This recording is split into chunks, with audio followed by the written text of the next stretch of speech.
What's up, guys? Welcome back to another episode of Adventures in Drunk Fish Keeping. That is refreshing. Tonight's brew is dragon's milk because why not? So, the other night I did a video showing you guys how to acclimate a tang, specifically a powder blue tang. So, the first thing I'll show you is the tank that I actually, cleaned the glass in this time. You guys have a nice view of it. And we'll give the guys a little bit of food. Now, what you may notice is there is no powder blue in the tank. Where'd he go? Well, he didn't jump, and he's not dead. He's in the quarantine tank. He's in the quarantine tank because he had ick. Now, I saw the ick on him after I had put him in the display tank, so that meant I had to catch him back out of the display tank with the assistance of Mrs. Adventures in Drunk Fish Keeping. She assisted me greatly in getting that done. So, ick is one of these things that there's a lot of confusion about. So here's the thing about ick. Ick truly is a marine fish disease, and it's kind of a 3-cycle deal. How it starts off is that you'll have the parasite itself infest the host fish. That parasite will then lay eggs. As it lays eggs, they go into the sand bed, at which point they hatch, reattach to a fish host, and begin the cycle anew. Now, like most parasites, they are not beneficial to the fish, which normally parasites are never beneficial to anything, but they're not beneficial to the fish. Now, a couple things people always say about tangs, especially, tangs are ick magnets, tangs are super susceptible to ick, tangs will always get ick. No, no, and no.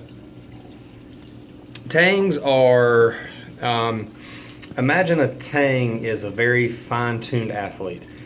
It requires certain things. Good water quality, proper water temperature, salinity, proper nutrition.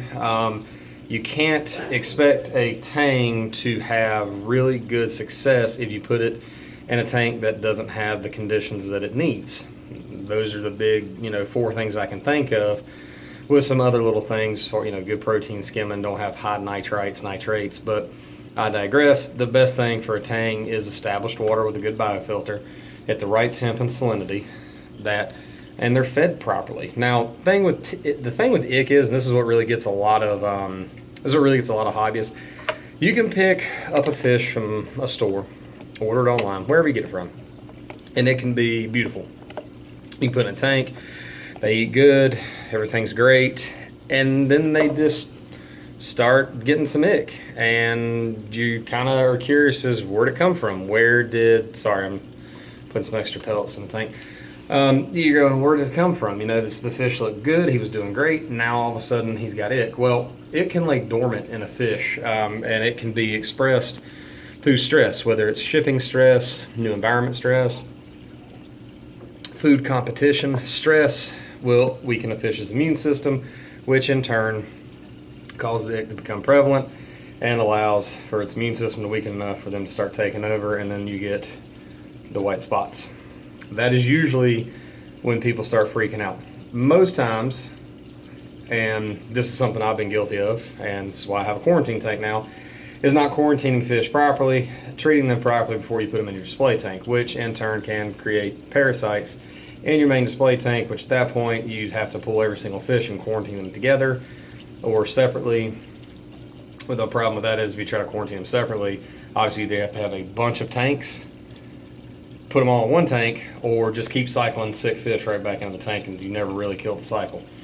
So show you the quarantine tank. It's nothing crazy. I've done a video on it before, but I'll show you guys what you got.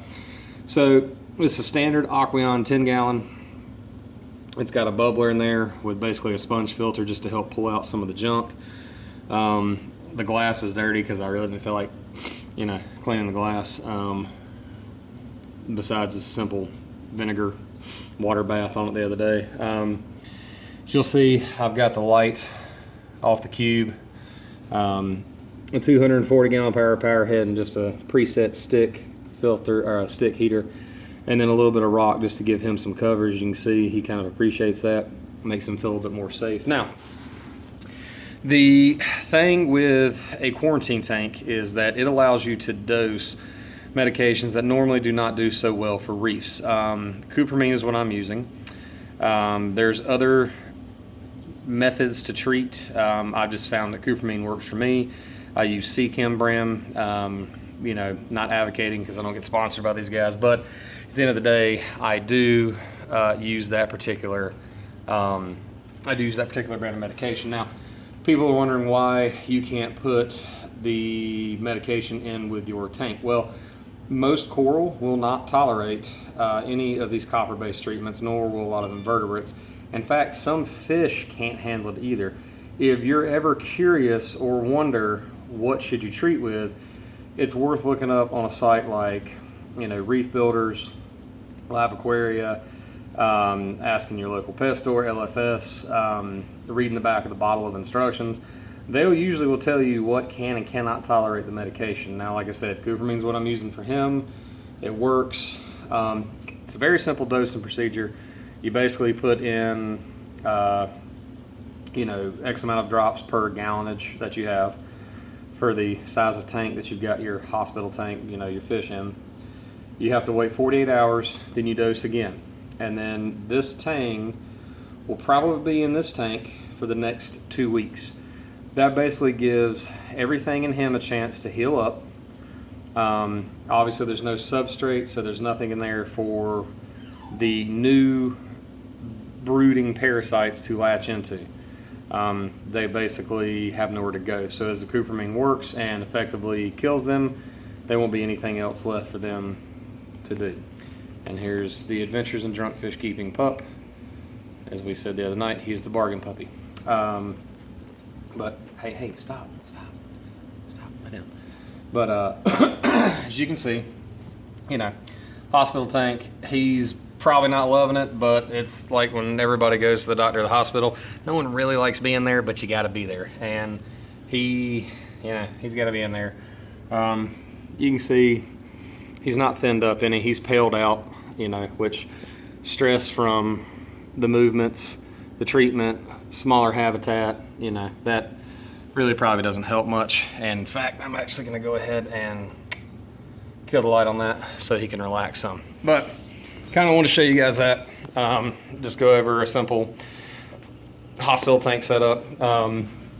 Here's the cube, which I need to clean the glass on that too, but the cube's doing well.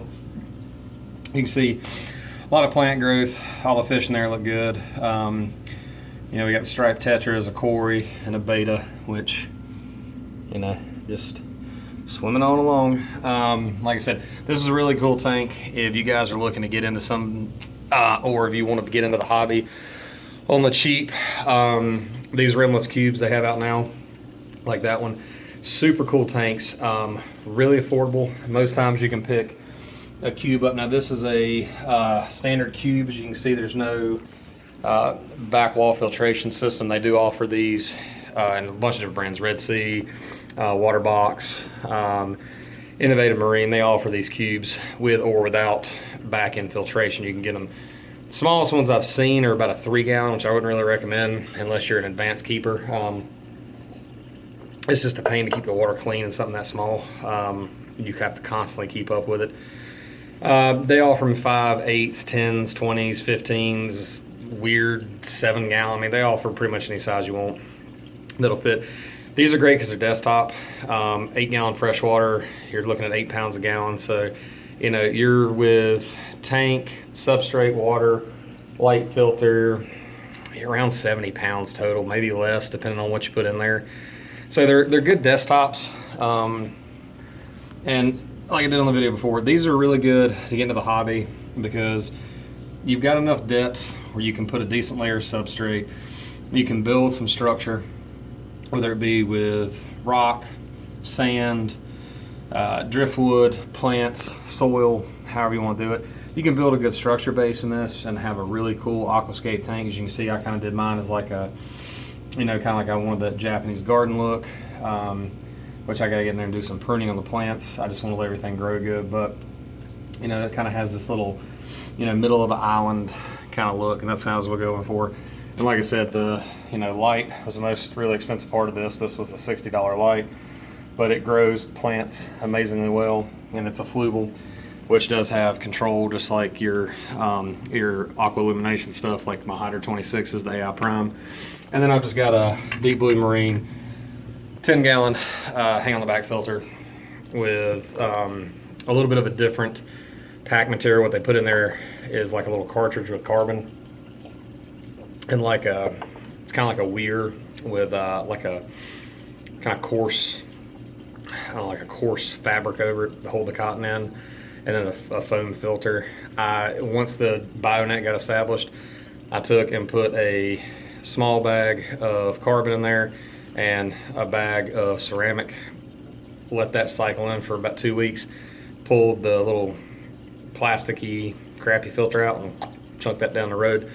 So now I have much better filtration that can be cycled and changed out without having to buy a new plastic filter every couple weeks and just continually adding plastic back into it, which is one thing. If you're much into reef keeping or fish keeping, plastic's really not your friend, because we're having to dig it out of the oceans. But anyway, that was the video. Like I said, I'm going to keep you guys updated because powder blues happen to be one of my very favorite tangs. They're gorgeous. This one he was doing good the hour he was in the tank. He wasn't super aggressive with the other tangs. And him in last, I think, helped out tremendously with that. But, it is what it is. So, just to kind of finish off, give you guys a good shot of the tank. And I know I've said this on the channel a bunch, and I'm kind of calling myself out on it. I know I was getting a tripod so I could show you guys the tank while I talked versus me having to sit here and constantly, look at me, which is not really the reason why you're watching these videos. But one of these days I'll run by Best Buy and grab a tripod and, actually do what I said I'll do. Anyway, it's been another episode of Adventures in Drunk Fish Keeping. If you guys have any comments, questions, put them down below. If you like the video, give it a like, subscribe to the channel. Who knows, maybe I'll do a giveaway one day and give something cool away. But anyway, you guys have a good night.